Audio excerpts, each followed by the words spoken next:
Meera road के Kashi Meera crime branch 1 की police को बिना अनुमति एक फर्जी डॉक्टर के 2 अस्पतालों में एलोपैथिक दवा का स्टॉक मिलने के बाद नगरपालिका की शिकायत पर मंगलवार को उमाकांत घाटे के खिलाफ मामला दर्ज किया गया है। सहायक पुलिस निरीक्षक कैलाश टोकले ने नगरपालिका की चिकित्सा अधिकारी डॉक्टर गायत्री जाधव की शिकायत पर घाटे के साई कॉम्प्लेक्स स्थित मानसी रो हाउस के एक अन्य अस्पताल में भी छापेमारी की गई है। इस अस्पताल में एलोपैथिक और होम्योपैथिक दवाओं का स्टॉक मिला है। नेस्ट ये दवाएं मरीजों को दे रहा था। नेस्ट के डॉक्टरों की वेबसाइट भी शामिल थी। इसमें सूत्रों ने कहा है कि मरीज ऑनलाइन पंजीकरण भी कर सकते हैं। डॉक्टर गायत्री के अनुसार डॉक्टर सुकेशनी खंडेराव ने पुलिस दस्ते के साथ घाटे के होम्योपैथिक क्लिनिक में भी छापा मारा। नेस्ट के पास डॉक्टरेट की डिग्री का प्रमाण पत्र मिला है। इसके अलावा Maharashtra medical counselling certificate, municipal C form, biomedical waste certificate आदि कुछ भी नहीं है। उन्होंने मेडिको इंस्टीट्यूट ऑफ इलेक्ट्रोपैथी से 2 छायांकित प्रमाण पत्र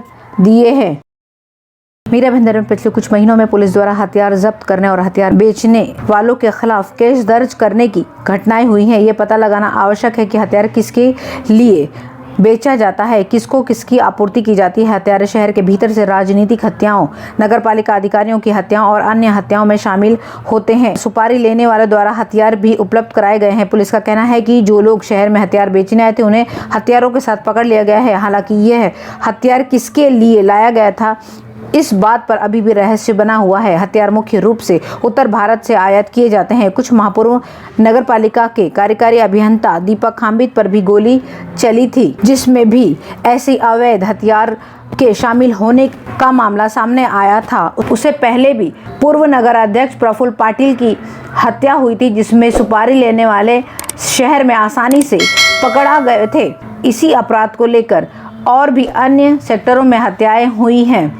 पुलिस का कहना है कि हम इस बात को गोपनीय रख सकते हैं और शहर में जितने भी लाइसेंस वाले हथियार हैं उनकी संख्या संकलित नहीं है। इसके अलावा हम इस मामले का खुलासा इस आधार पर नहीं कर सकते हैं, ये हमें गोपनीय रखना होता है। इन सारी चीज़ों को देखते हुए यही अनुमान लगाया जा रहा है कि इस विषय पर पूरी तरह से अभी तक खुलासा कुछ भी नहीं हुआ है। हालांकि इस तरह की संभावना या ऐसी घटनाएं और भी शहर में हो सकती हैं, इसकी आशंका जताई जा रही है।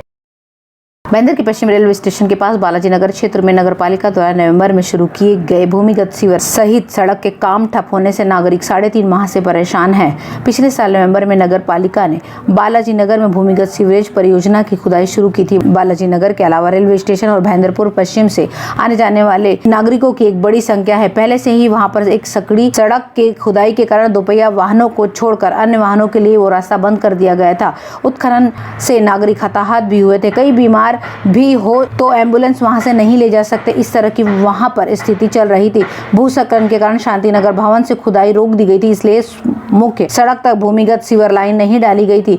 यह काम पिछले 3.5 महीनों से चल रहा था। खुदाई के बाद भी कुछ पत्थर फेंके गए और रोलर को भी पलटा गया। इसके चलते नागरिकों को बड़ी परेशानी हो गई थी। नागरिकों की मांग थी कि पेच वर्क नहीं बल्कि ये सड़क फिर से खोदकर पूरी तरह से बनाई जाए। अंततः पिछले ही सप्ताह नगरपालिका ने उसे खोद कर फिर से निर्माण कार्य शुरू किया है। नवंबर से काम शुरू हुए 3.5 महीने हो चुके, उसके बावजूद भी ये काम हुआ नहीं है। उस पर से फुटपाथ पर सेल्फी बनाने से और परेशानी बढ़ती जा रही है। साथ साथ धूल और चट्टानों के कणों से भी हवा प्रदूषित हो रही है। वहां के रहने वालों ने कहा है कि अभी तक जब भूमिगत नाली को मुख्य सड़क तक नहीं बढ़ाया गया था तो अब क्या ऐसी जरूरत पड़ गई कि अचानक से ये काम शुरू करना पड़ा, और इससे किसको लाभ है, क्योंकि यहाँ पर खुदाई करके नागरिकों की दुर्दशा होती जा रही है। आने जाने में सड़क का काम अभी कब तक पूरा होगा इसका अंदाजा लगाना मुश्किल लग रहा है।